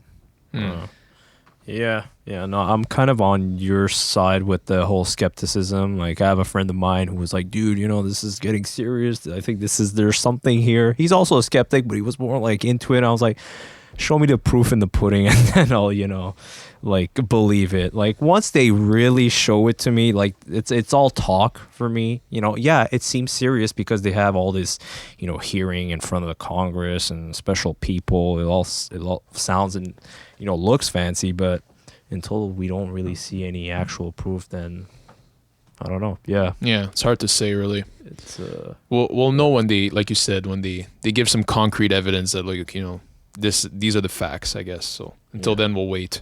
No, exactly. Yeah. So. Yeah. And what's also interesting is that in light of the fact that those kind of things happened, everyone's daily life didn't change. No, of course not. Think about how much. If this were like Independence Day, we would be like running around freaking out. But it's not. If this was the exposure of actual alien life, things would change. But there was a hearing. People thought it was cool. They went about their speculation and conspiracy theory talk, and nothing happened. Yeah. I know too much about the intelligence communities to be like assuming that everything that is going on is like, I'll put it this way. People love conspiracy theories because they're much more exciting than reality. However, reality, in my opinion, in certain cases, blows most conspiracy theories out of the water. Because there's certain things that you're just like, I could never put those pieces together. And if you, as an author, if I wrote them in a book, people would dismiss them as farcical. They'd be like, that doesn't make any sense. But if you look back at history of some of the things that have happened, and you'd be like, there's no way that actually happened. I mean, if you just look at American politics for the past 5 years, there's so many things that you're like, there's no way that a guy who was a reality TV star could become president and then a pandemic would force everybody to lock themselves in their house, and like all the steps that happened that took place in 2020, everything that happened, you're like, if I wrote that in a book, people would be like, that's dumb. Yeah. But it all happened. It did happen. Yeah. It all happened, So the alien life thing is like, we want to jump to those conclusions about it. It would be so much more exciting if it were real. But reality is significantly crazier. Yeah, interesting. So we'll see. Yeah. Can you give us like a specific instance or moment, while you were in combat that perhaps technology might have saved you, or a comrade of yours in combat? Did that ever happen? To me personally, I was the person using the technology to keep people safe. So the technology I had was what saved us. However, there is another incident that I can think of where the technology that we didn't have quadcopters at the time. We didn't have the ability to do organic ISR.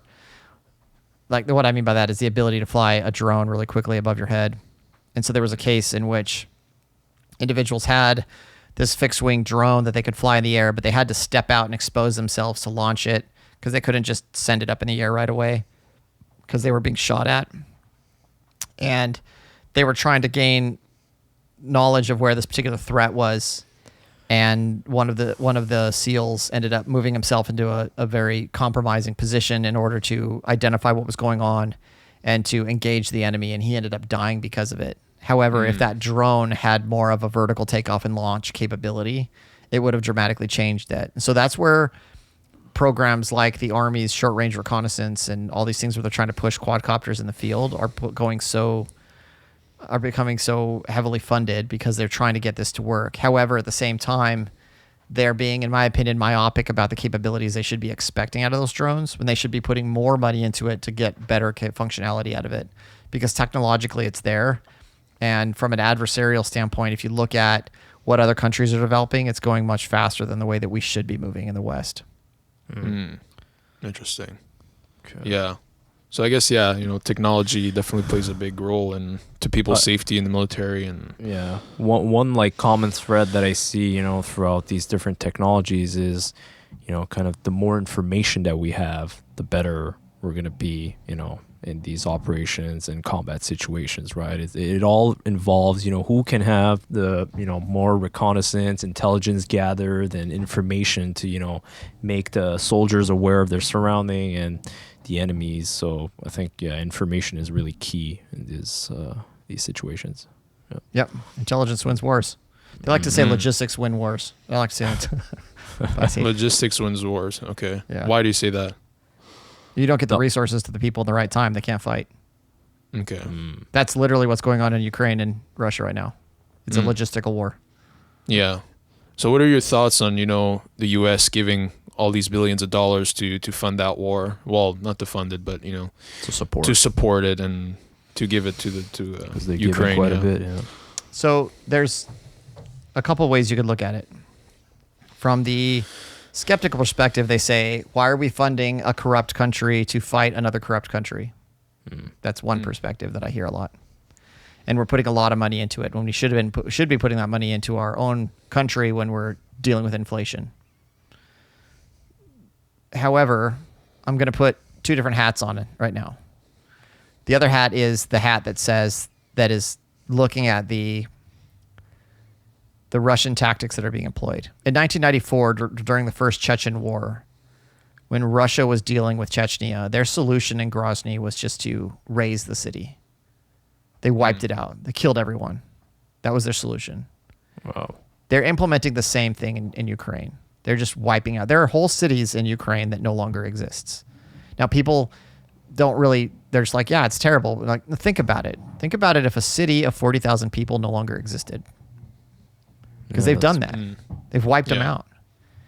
And so you look at it from that perspective and you're like, okay, they're implementing Soviet-style tactics to fight in a modern war against a modern Western country that has its problems. Because guess what? It was a former Soviet state with oligarchs that the second it collapsed, all of a sudden individuals were going after money.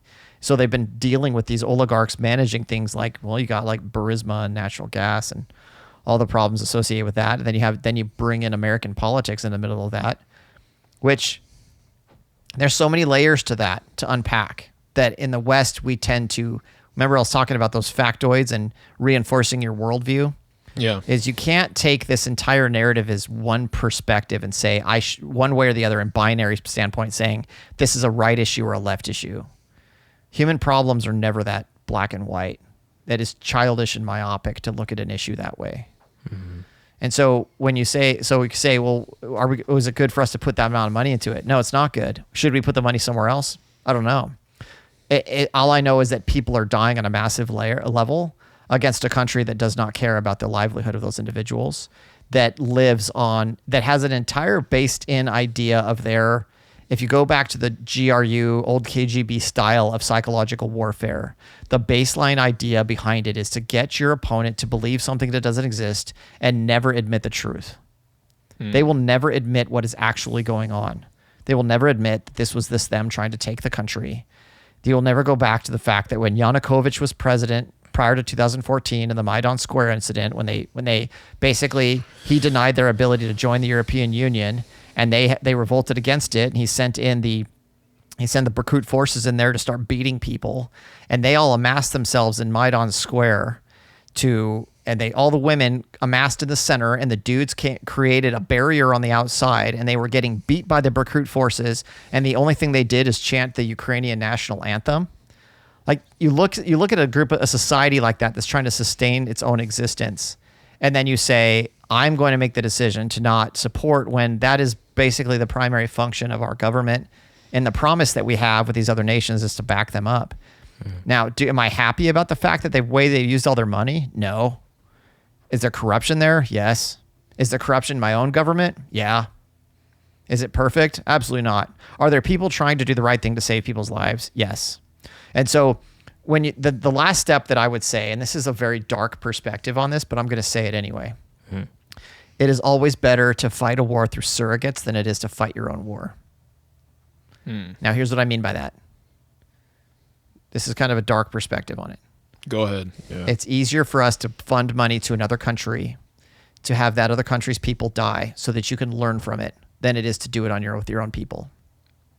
Interesting. So you think that's I'm not saying that's the motive. Okay. I'm not saying that's the reason at all. I'm just saying, when you give money to another country and they use your weapons against somebody else and you send in advisors to learn, you are learning through them things that you would have otherwise had to learn firsthand through your own blood.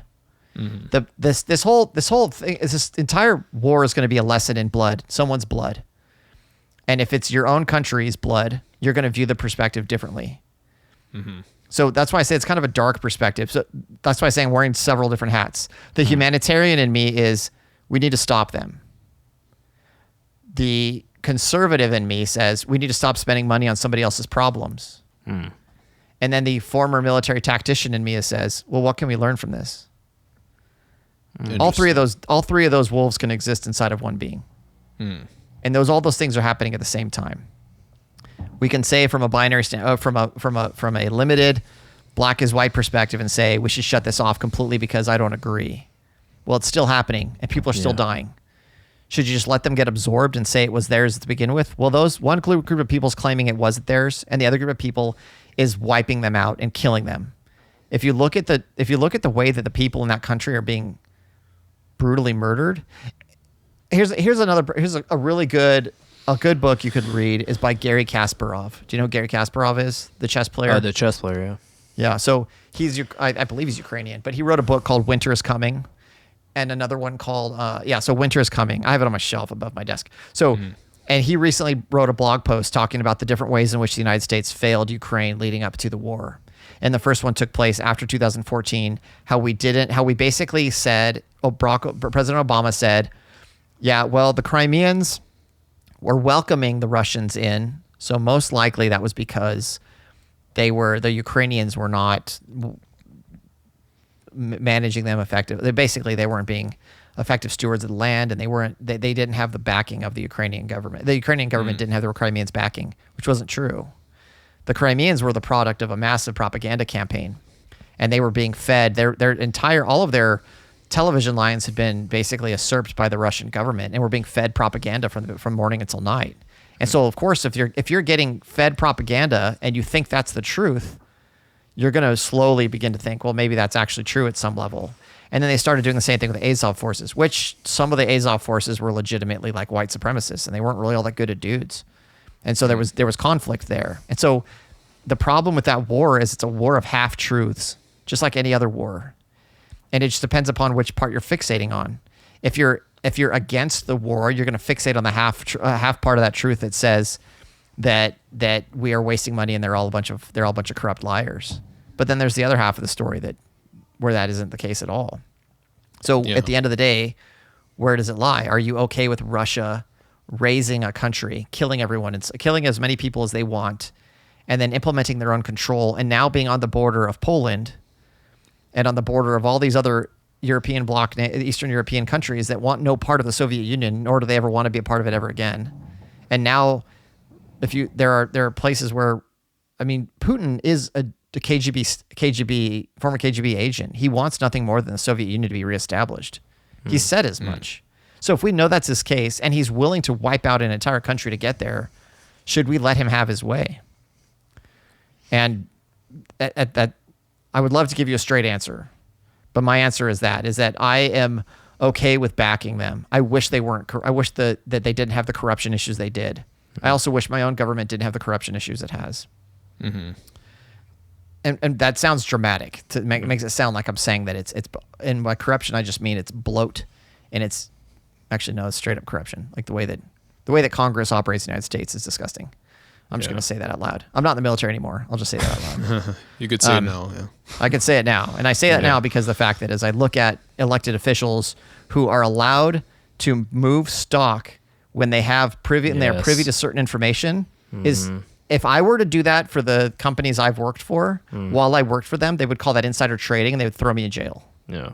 But they don't for their own They get fined $200 for not stating it in time, and they make millions off of it. It's disgusting. And a friend of mine is a congressman now, and I'm watching him do it. It's gross. Oh, yeah.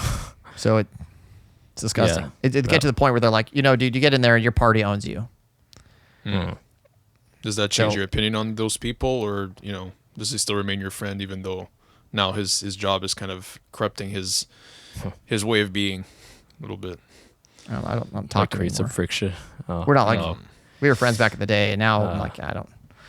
You don't align, yeah. Things change. Yeah, it's unfortunately when you're in politics, it has to be black and white. Yeah, because you're owned by your party. So in the United States, it's like if you're Republican, you have to back anything the Republicans do. Yeah. Same with the Democrats, and even though it's sad that we've gone to a point where it's black and white.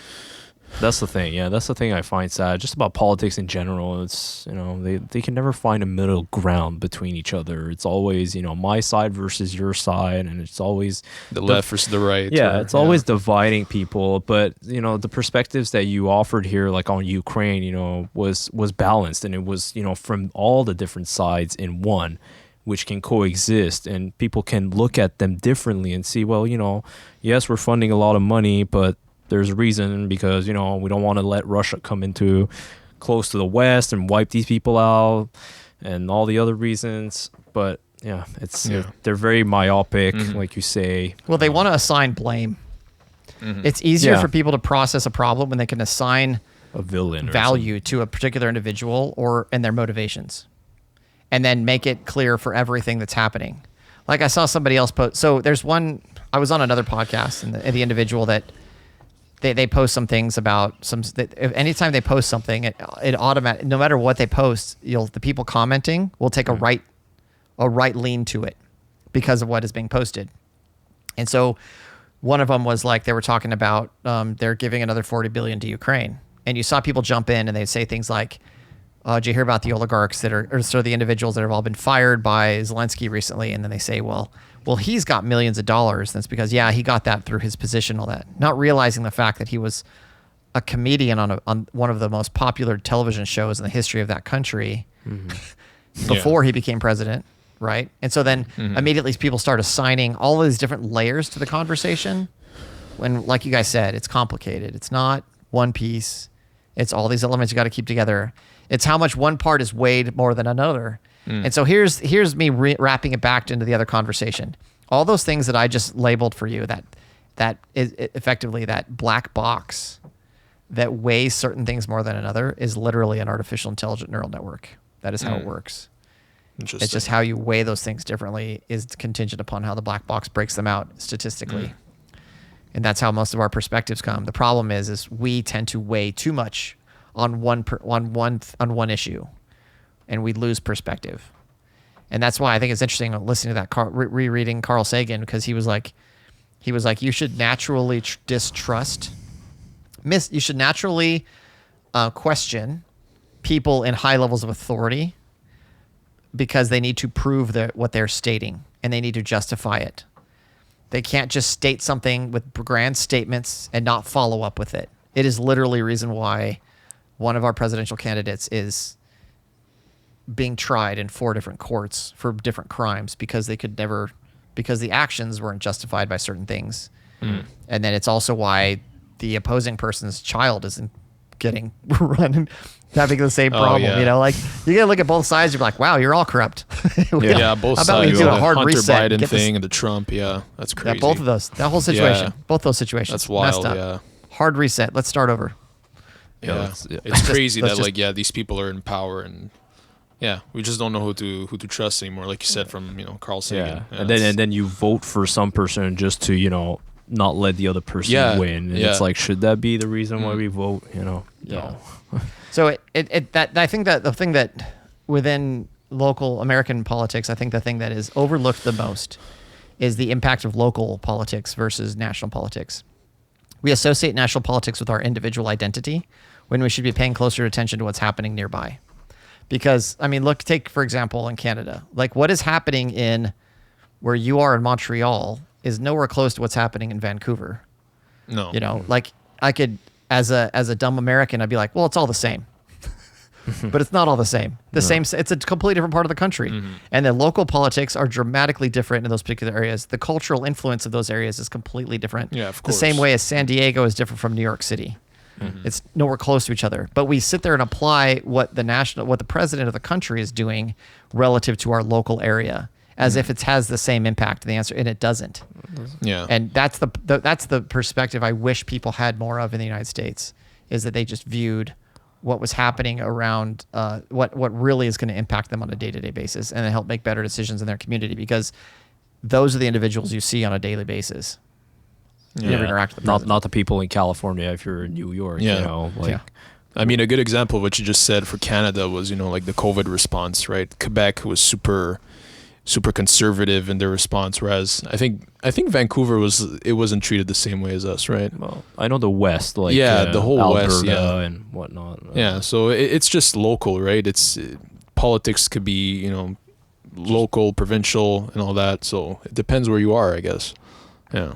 But that's what I noticed too. Yeah, like the U.S. is such a vast country, but yet everyone is like almost on the same, playing field. It's always like blankets, of like, it should be like this everywhere. It should be this way everywhere. But there's different people, cultures, races. I mean, it's so diverse that it's Well, and then here's an example. I was thinking about there's a podcast I was thinking about starting, but one of the general ideas in that is that you would be discussing particular issues based upon idealism versus realism. And that's a concept. In grad school, I studied national security studies, and one of the general ideas is that when you create a national security study, you base it upon either idealism or realism. And the idealistic focuses on the world that you would like to create, and the realistic focuses on the world that exists and managing the world that exists.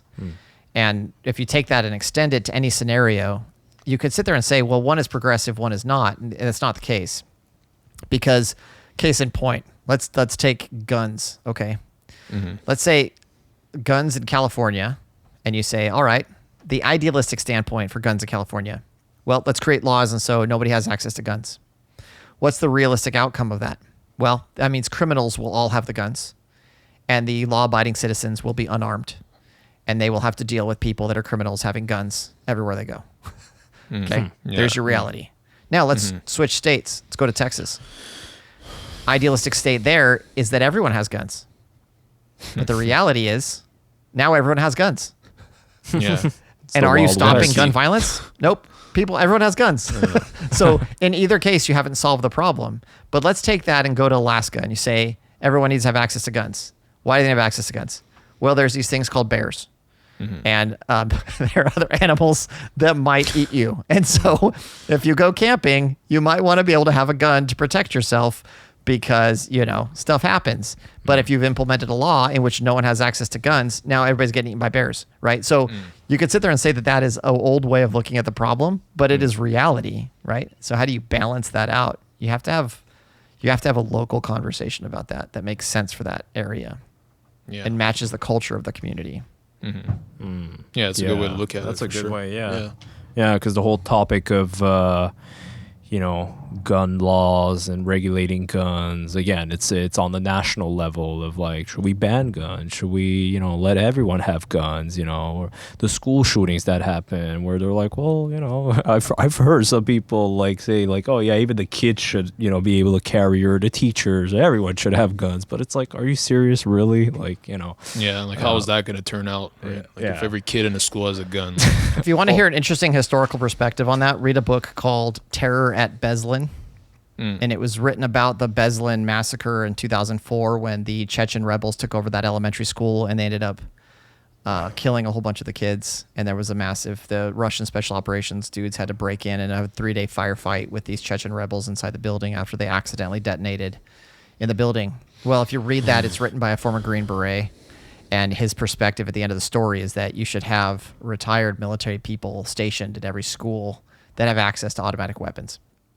And that was his perspective. And I was like, but he wrote this book in 2005, 6, and everybody was like, that's crazy. He's like, it's coming. School shootings at a massive level are coming to this country. And then you started seeing them more and more. Yeah. I'm not saying that his solution was correct, because I don't see how you would ever do something like that safely. It's just, it wouldn't happen. Yeah. However, there's a different underlying societal issue across the board with that. And we can do these blanket responses to it, but we're not solving the actual problem. I'm not saying there has to be a compromise across the board in all of those respects. And we're too extreme. Yeah. Yeah. Yeah, that's great. Yeah, that's the thing. It's who are the perpetrators, of those attacks, and a lot of times what kind of mental illnesses do they have, or conditions that they live in, or they're just their life circumstances. I don't think everyone is just a psychopath who just wants to kill people. I think that's the real problem, right? Is like addressing the mental health part, right? It is a hard issue to fix, right? If we fix mental health, or just like poor people, or people who don't have opportunities in life, or get shunned in life, or their family situation, or like, again, it's not a black and white. There's a lot involved, right? Yeah, it's like it's not binary kind of. Because a lot of people who say we should bear arms, or like kids should have arms, everyone should be armed, because they're like, there are these evil sort of demons walking around us that want to harm us, but we never want to understand deeper the reason why they want to commit those acts. So we've been talking for almost 2 hours. I just want to ask you one last question. So what is your message to nations regarding war? My message to nations regarding war?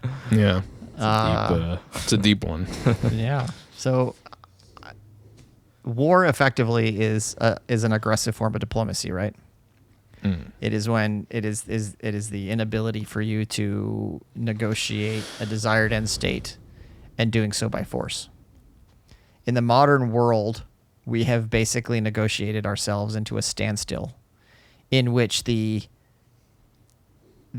application of war on another nation or another group has almost become moot, in the sense that the nations that can rally behind the effort is going to be so robust that the desired end state of actually conducting war is almost, it's not just ineffective, it is useless.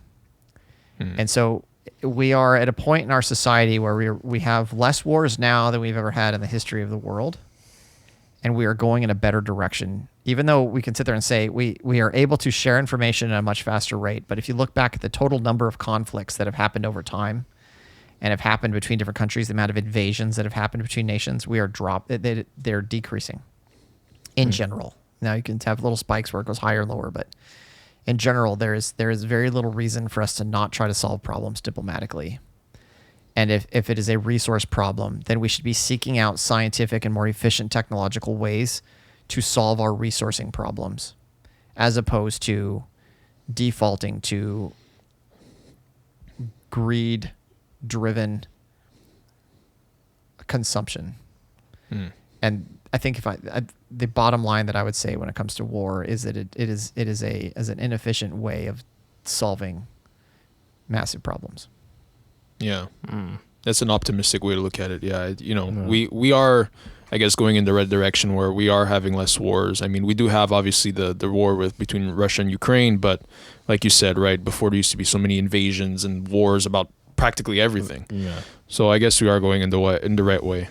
Yeah, I think, if I may add on that, is just to promote building bridges between nations and communities and different people and countries instead of, attacking them, because I think sometimes we lack that of trying to understand each other and what is it that we each want, For each country, they think they're in the right, that they should have whatever they want to have, and versus the other. But I think there's always a way, to build a bridge there. Yeah. So this was great. Jim, can you go ahead and tell everyone where they could reach you on social media, they could find your book, all that good stuff? Sure. So the easiest way to get a hold of me or to find me is to just go to my website, which is jlhancock.com. I'm also on Instagram as author JL Hancock. Same with Twitter and Facebook. I am not extremely prolific in social media. I have a presence, but the website is the best place to go. You can sign up for my newsletter and get access to whenever I have deals going on. I tend to send them out that way. I also have a blog where I post about the technology behind my book. I write military techno thrillers that are about some of the things that I discussed today. A lot of speculative kind of military related science fiction, but it is basically a techno thriller. And I write about AI. And my most recent book is called The Hawk Enigma, and it's recently made it as a finalist in several major writing competitions, and I'm in the process of writing the sequel for that book now. That's great. Cool. Congrats on awesome. that. Congrats. Yeah. We look. You mentioned possibly that you might start a podcast earlier too, so looking forward to that one as well. Yeah, we'll see. I'm working. We'll see how much time I have. We'll see on that one. You got the setup there, so yeah, you got the setup. There you go. The Best mic. of luck. Yeah, best of luck with that for sure. Yeah. Thank you. Well, we thank you for coming on, Jim. Appreciate it. Thanks for having me.